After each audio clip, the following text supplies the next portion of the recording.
अब ये जो माननीय सदस्य इशारा कर रहे थे, माननीय अध्यक्ष, एक मिनट शिवपाल जी, माननीय शिवपाल जी, एक सेकंड,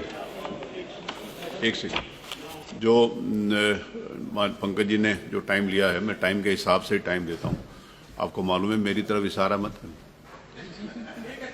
मैं माननीय शिवपाल जी को भी उतना ही समय जितना पंकज जी को दिया है, 10 मिनट उनको भी 10 मिनट में नहीं जितना समय दिया है। हाँ, वो बोल रहे थे तो बैठो, और ये बोल रहे थे तो 15 तो बराबर 10 मिनट माननीय शिवपाल जी बात करेंगे, बाकी सारे सदस्य 7 से 8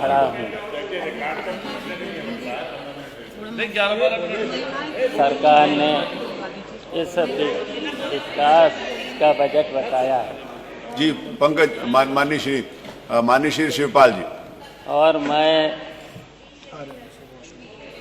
इस बजट के द्वारा अफसरशाही ने सरकार को भी गुमराह किया और सरकार ने सदन को और उत्तर प्रदेश की जनता को गुमराह करने का काम किया है।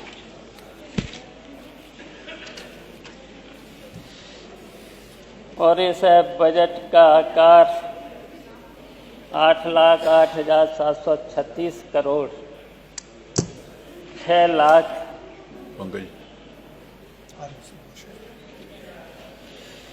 प्रस्तुत किया है। और 2024-25 में के बजट से 9.8% अधिक है, और 2024-25 में भी लगभग 7 लाख कुछ रखा गया था। लेकिन माननीय अध्यक्ष जी, पिछले बजट में 24 और 25 के बजट में जो बजट 7 लाख से ऊपर रखा गया था, और किसी भी विभाग में 50-55% से ज़्यादा बजट खर्च नहीं किया गया था। और मुझे तो यही लगता है, वैसे तो ये बजट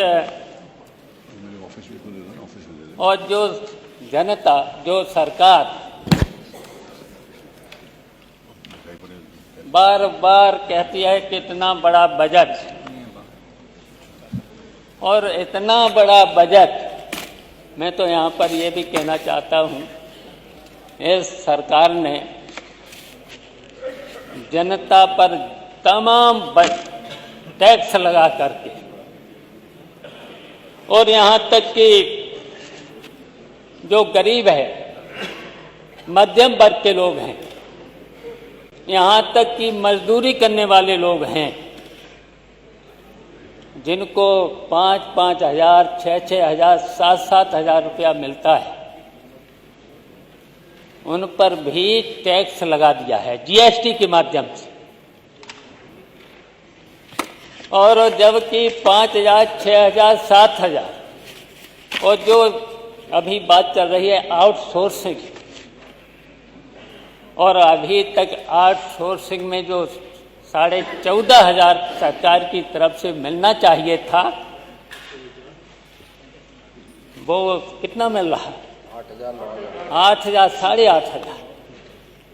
तो सरकार ने उनकी तरफ ध्यान क्यों नहीं रखा?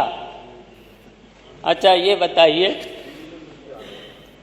8,500 में वैसे तो 14,500 उनको मिलना चाहिए था,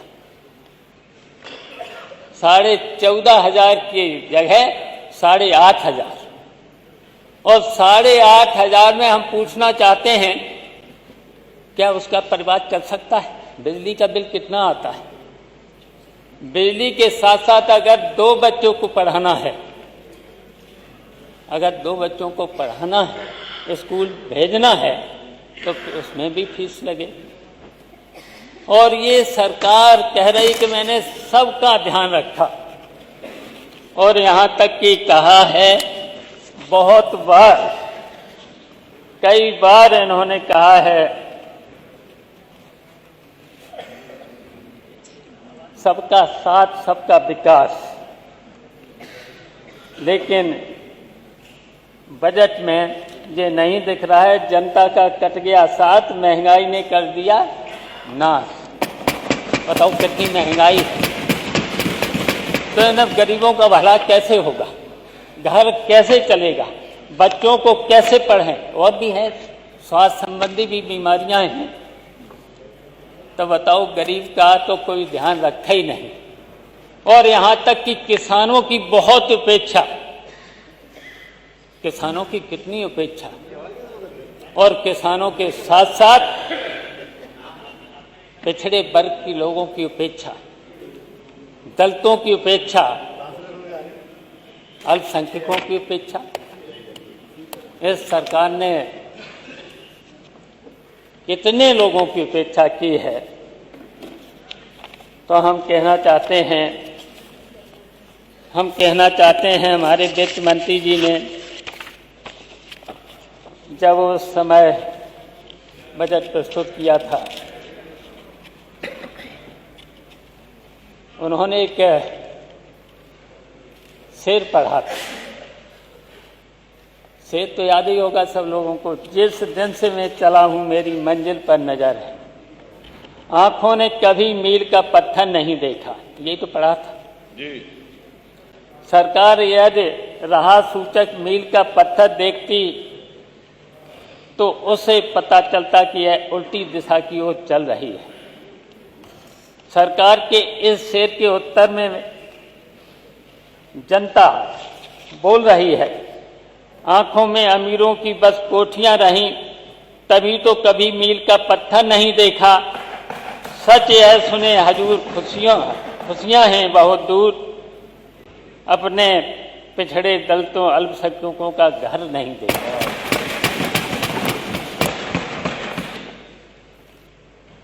मान्यवर अधिष्ठाता महोदय, बहुत सी समस्याएं हैं बजट में। जनता के सामने बहुत सी योजनाएं थी, सिंचाई विभाग की बहुत सी योजनाएं थी। मध्य योजना कितने समय से अधूरी पड़ी है, इस बजट में कोई ध्यान नहीं रखा गया है, जिससे पश्चिमी उत्तर प्रदेश में सिंचाई भी हो सकती थी। करीब 30-35 साल हो गए हैं, डैम भी बन गया है। अब किसानों की सिंचाई के लिए इस बजट में रख देना चाहिए था। बाढ़ सागर योजना हमने पूरी कर दी थी। अब पता लगा लीजिएगा, मिर्जापुर और पूर्वांचल में पानी उस तरीके का नहीं जाता, उसमें भी व्यवस्था कर देते। जहाँ जहाँ अधूरी योजना है उसे पूरा करा देते। कन्हर योजना अभी तक अधूरी पड़ी हुई है, बहुत पुरानी है। इसी तरीके से पूर्वांचल में सरयू परियोजना से 8 जिले पूर्वांचल के सिंचाई में थे, उद्घाटन भी हो गया। 95% तो मैंने ही पूरा करा दिया था, लेकिन उसका उद्घाटन हो गया, लेकिन अभी तक पानी नहीं जा रहा है। बुंदेलखंड में जलाशय डैम मैंने कई बनवा दिए थे। मैंने देखा कि 2 साल तो उसमें कोई दिक्कत नहीं आई है बुंदेलखंड में पानी की, लेकिन क्या उन जलाशयों के लिए इस बजट में रख दिया गया होता? तो इसलिए मैंने कहा किसानों की चिंता नहीं है, गरीबों की चिंता नहीं है। विद्युत व्यवस्था में अभी मंत्री जी बोल तो रहे थे, बहुत कुछ कर दिया है। उन्होंने कहा कि जिला स्तर पर 24 घंटे, तहसील स्तर पर 22 घंटे और संपूर्ण गांव 20 घंटे। हम तो यही मंत्री जी अगर सामने होते तो कम से कम गांव में 10 घंटे रात को, 10 घंटे दिन में बिजली दे दो, इतना ही बिजली दे दो। अगर इतना नहीं दे पाते हो तो कम से कम 8 घंटे दिन में, 8 घंटे रात को, ये व्यवस्था होना चाहिए। ट्रांसफार्मर, हम तो जान रहे हैं कि ट्रांसफार्मर सही है कि थोड़ा सा सुधार हुआ है, लेकिन जो कह रहे थे मंत्री जी कह रहे थे उतना सुधार अभी नहीं है। इतना देखिए विजिलेंस के द्वारा और विजिलेंस के साथ साथ यहाँ तक कि लाइनमैन भी फोटो खींच लेता है, और जो कि फोटो खींच करके वहाँ का जेई जाता है सीधे थाने में एफआईआर। पहले तो सेटिंग करते हैं, अगर सेटिंग करते हैं कि अगर उन्हें 15,000 20,000 रुपए की अगर सेटिंग हो जाती है तो एफआईआर नहीं होगी। ये चल रहा है जनता के साथ, लेकिन यहाँ तो बड़ी बड़ी बातें इस तरीके की हो गई। ये लगता है कि ये सब बजट ने और 2024-25 के बजट ने शायद दुनिया में सबसे नंबर 1 उत्तर प्रदेश कर दिया है। ये बढ़-चढ़ के बातें हो रही हैं, और जबकि ऐसा नहीं है। आज भी अर्थव्यवस्था में उत्तर प्रदेश 32वें स्थान पर है, केवल बिहार पीछे है इससे, लेकिन यहाँ लगता है कि उत्तर प्रदेश नंबर 1 पर हो गया है। तो इस तरीके की ये बातें चल रही हैं। और अधिष्ठाता महोदय, क्योंकि समय कम है, बातें तो बहुत सी थी कि महोदय सरकार अफसाही के दुष्चक्र में फंस चुकी है। अफसर सरकार से और सरकार सदन पर जनता से झूठ बोल रही है, तथ्यों को छुपाया जा रहा है। 2016-17 में हमारे प्रदेश की अर्थव्यवस्था 12.5 लाख करोड़ थी। हम लगभग तमिलनाडु के बराबर थे। सकल राज्य घरेलू उत्पाद के मामले में महाराष्ट्र से 22.70 लाख करोड़ रुपया, लगभग हम दूसरे स्थान पर थे, और आज हमारा प्रदेश 5वें स्थान पर पहुंच गया। ऐसे बढ़-चढ़ के बताई जा रही हैं। तो ये आंकड़ा सामने है। अर्थव्यवस्था के लिहाज से हमारा उत्तर प्रदेश आज 5वें पोजीशन खिसक गया। महाराष्ट्र, तमिलनाडु के बाद कर्नाटक, गुजरात की अर्थव्यवस्था हमारे प्रदेश की अर्थव्यवस्था से बड़ी हो गई। महाराष्ट्र 42.77 लाख करोड़, तमिलनाडु 21.55 लाख करोड़, कर्नाटक 28.9 लाख करोड़ रुपया, गुजरात 27.9 लाख करोड़ के बाद उत्तर प्रदेश की जीएसटी भी 24.99 लाख करोड़ रुपए है। सरकार से सच्चाई को स्वीकारने में और अपनी आर्थिक नीतियों को सुधारने की बजाय झूठ का पर्दा डाल रही है। जैसे जैसे जब बजट खर्च नहीं कर पा रहे हैं तो हर साल बजट का आकार बढ़ाने का औचित्य क्या है, समझ से परे है। अगर आज कबीरदास जी होते तो क्या कहते, बड़ा हुआ तो क्या हुआ जैसे पेड़ खजूर, पंथी को छाया नहीं फल लागे अति दूर, कर्ज बढ़ा हुए बजट बेकार है। जी बहुत धन्यवाद।